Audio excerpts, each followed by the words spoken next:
kita mengejar dunia, silahkan.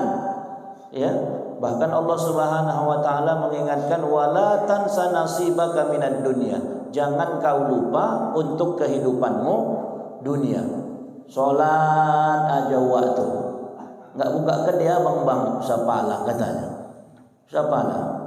Kalau yang datangnya rezeki datangnya itu katanya. Oh mudah-mudahan lah. Ya kan? Enggak pikir bang ke ladang bang usapala. Kalau memang rezeki awak berbuah sawit tu berbuahnya itu katanya. Salah ini.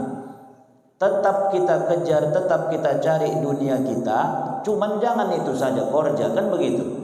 Kaladang dia sampai lewat zuhur, lewat asar, maghrib di jalan tak peduli. Itu yang tak boleh. Kalau ke ladangnya tetap, kalau cari rezekinya tetap, cuman jangan sampai kegiatan kita yang mencari rezeki itu membuat kita lupa. Akhirnya apa? Dunia saja. Sudah tak peduli lagi akhirat.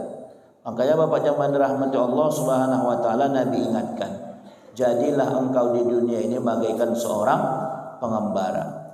Bahkan Ibnu Umar mengatakan, idza amsaita fala tantazirus sabah. Kalau kau di sore hari jangan nunggu sampai datang pagi. Kalau kau di pagi hari jangan nunggu sampai datang sore. Maksudnya Bapak Ibu, yang namanya beramal, yang namanya taubat, jangan pernah menunggu. Jangan pernah menunggu. Enggak datang kakak ke masjid, enggak ke masjid kita kak. Tar lagi lah. Tunggu bercucu lah dulu katanya. Tunggu bercucu katanya. Kalau begitu datang cucu, enggak lagi bisa ke masjid, mengurus cucu pula lah pikir ibu. Ya, mengurus cucu pula lah. Habis mengurus anak, mengurus cucu. Ditunggu-tunggunya. Kapan lagi kak? Kapan lagi bang? Nantilah. Membilangkan nantilah itu, itulah yang menjadi masalah.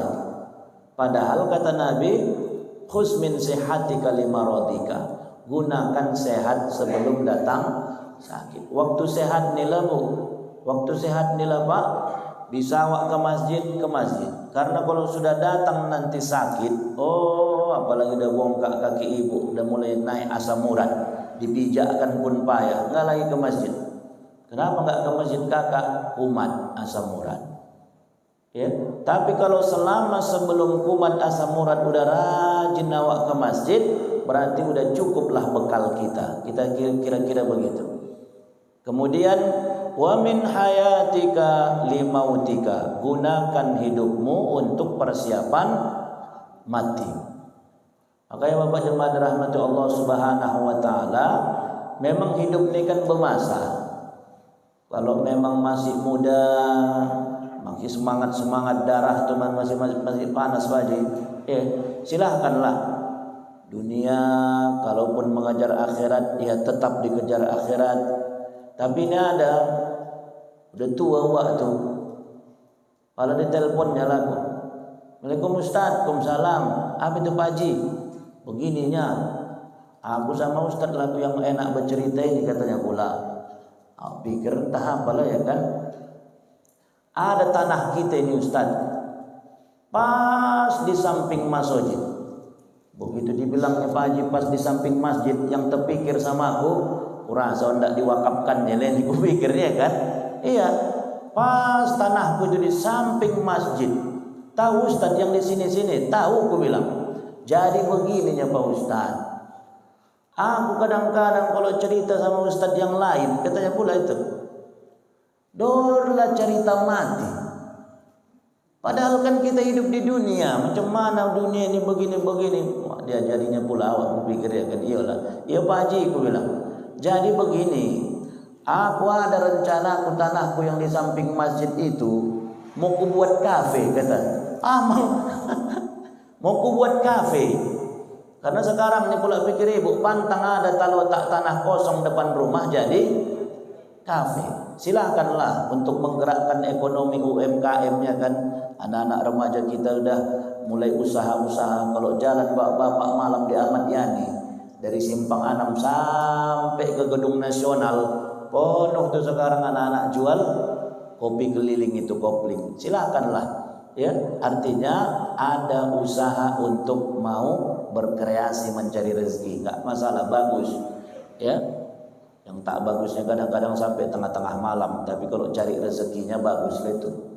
Ini Waji tuh, maaf udah lama dia pensiun, udah tua, ya. Itulah dibilangnya, ada rencana aku mau kita buka kafe. Iya. Awak pikir ada rencana aku mau wakafkan itu. Gue pikir itu mau dibilangnya, rupanya mau membuka kafe. Jadi begini masalahnya Ustadz, aku kebetulan pengurus di masjid itu. Jadi begini masalahnya Ustadz, itu kan tak ada parkirnya, rapat kali tanahku itu ke jalan. Jadi cocok kita bikin parkirnya itu di halaman masjid, biar ada uang masjid dari parkir. Katanya pula, oh main lah pakai awak nih gue pikir. Main akal awak nih gue pikir. Jadi dibikinnya lah parkir kafenya nanti itu di masjid, supaya ada lah uang masuk masjid untuk parkir. Aku pula karena orang tua pula, ya Pak Haji cocok, aku bilang saja lah cocok. Pala pikir bapak, habislah cerita dia. Ini kan cerita dunia ini kan. Pala pikir bapak, enggak pala mengapakan. Berapa bulan dia setelah cerita begitu sama aku, meninggal dia, meninggal. Teringatkan lah, oh bayar, barulah dia tidak dibukanya kafe. Lewat waktu pikir, lewat, tidak jadi buka kafe. Artinya apa? Ada masanya. Kalau kemarin waktu muda-muda dia begitu, kalau pun apa kasihnya sama anaknya, kasihnya sama cucunya, boleh, ya. Tapi maunya janganlah itu saja, dunia saja yang dikejar. Siapkan untuk mati. Yang sedap kan kalau ada bertanya macam yang di viral kemarin di Facebook, di YouTube itu, ya. Yang ditanya Haji itu waktu ceramah begini, duduk dia ditanyanya, Assalamualaikum Ustaz, tanya jawab pengajian, Waalaikumsalam, kata Ustaz. Oh, enggak bertanya Ustaz, boleh. Oh Pak Ustaz, apakah kita nanti setelah meninggal dunia bisa bertemu dan berkumpul dengan Rasulullah Muhammad sallallahu alaihi wasallam? Itu pertanyaan Bapak itu, Pak Haji itu. Begitu ditanyanya, dia pun bersender lah Pak Haji. Bersender lah dia macam orang bapak nih, bersender dia sambil mendengar jawaban Ustaz tuh. Kalau pikir bapak begitu siap Ustaz tuh menjawab, udah tak ada lagi dia. Lewat. Berarti kan pertanyaannya itu pertanyaan penutup dalam kehidupannya. Berarti memang yang dicita-citakannya itu bagaimana setelah meninggal bertemu dengan Rasulullah Muhammad sallallahu alaihi wasallam. Artinya Bapak Ibu, melalui hadis ini Nabi sallallahu alaihi wasallam bukan melarang kita untuk mengejar dunia. Silakan. Bahkan kalau perlu jadi orang kaya raya kita supaya bisa berinfak, berwakaf, bantu fakir miskin, bantu anak yatim. Itunya pula. Ya kan? Jadi cuman Nabi ingatkan, jangan sampai kegiatan kita untuk dunia lupa kita menyiapkan untuk persiapan akhirat. Bapak Ibu yang dirahmati Allah, lanjut kita ke hadis 41. Menundukkan hawa nafsu. An Abi Muhammadin Abdullah ibn Amrin ibn al-As radhiyallahu anhuma qala qala Rasulullah sallallahu alaihi wasallam la yu'minu ahadukum hatta yakuna hawahu tab'an lima ji'tu bihi. Hadisun hasanun sahihun rawainahu fi kitabil hujjati bi isnadin sahihin. Bersumber dari Abu Muhammad Abdullah bin Amr bin As radhiyallahu anhu, dia berkata, Rasulullah sallallahu alaihi wasallam bersabda, tidak beriman salah seorang di antara kalian hingga hawa nafsunya tunduk mengikuti apa yang aku bawa. Hadis hasan sahih dan kami riwayatkan dalam kitab Al-Hujjah dengan sanad yang sahih. Baik Bapak Ibu, di hadis ke-41 ini Nabi SAW mengingatkan bahwa yang namanya orang beriman, kita Bapak Ibu yang dirahmati Allah, tidaklah sempurna iman kita kalau belum bisa kita menerima apapun yang sudah ditetapkan oleh Allah dan Rasulnya. Ya, jangan sampai ketika bertemu kepentingan awak dengan hadis Nabi, awak dulukan nafsu, awak dulukan kepentingan awak, mengabaikan hadis Nabi. Yang harusnya adalah ketika ada hajat awak, ada kepingin awak, ada yang mau buat begini, tiba-tiba ada hadis Nabi yang melarang untuk membuat begitu, maka sebagai orang yang beriman, sami'na wa ata'na, dengar, patuh. Ada hajat kita mau buat begini, rupanya ada hadis Nabi, tak boleh dibuat begitu. Udah, tinggalkan itu, ikuti hadis Nabi sebagai bentuk ketaatan kita kepada Allah Subhanahu wa taala. Ya. Apa di antara contohnya? Misalnya yang mau dibuat adalah kebetulan wak ini pengusaha, salah satu mau dikembangkannya usaha membuat pakter, kan begitu. Karena ditengoknya sekarang ini memang salah satu yang agak berkembang adalah pakter tua, susu bata. Cocok nih. Tapi begitu diingatkan sama dia, wah ini memang kalau cerita ekonomi omsetnya besar. Apalagi kalau kita buat dibuka di jalan-jalan baru sana. Ya, kalau sekedar mencari untung, ini jelas ini hitung-hitungannya. Tapi begitu diingatkan sama dia, jangan wah, dilarang Allah, dilarang Rasul, haram, berdosa yang kita kerjakan ini. Begitu dibilang dilarang Allah, dilarang Rasul, haram yang dikerjakan ini, tuh langsung dia diberhentikannya kerja itu karena dia lebih mendulukan ya apa yang disampaikan oleh Allah dan Rasul ketimbang mengikuti nafsu. Padahal kalau mau diikutnya nafsunya, cocoknya tuh. Kenapa? Bertambah nanti uang masuk ke putaran duitnya. Maka Nabi SAW mengingatkan kepada kita Bapak Ibu, apapun yang mau kita kerjakan, apapun yang mau kita buat, silahkan selama tidak ada yang melarang. Makanya dalam kaidah itu kan dikatakan para ulama, al-aslu fil asya al-ibahah. Pada prinsipnya semua hukum itu, semua perbuatan itu, semua kegiatan itu hukum asalnya boleh. Semua boleh, hukum asalnya boleh. Illa dallad dalil, kecuali ada dalil yang mengharamkan atau memakruhkannya. Semua boleh.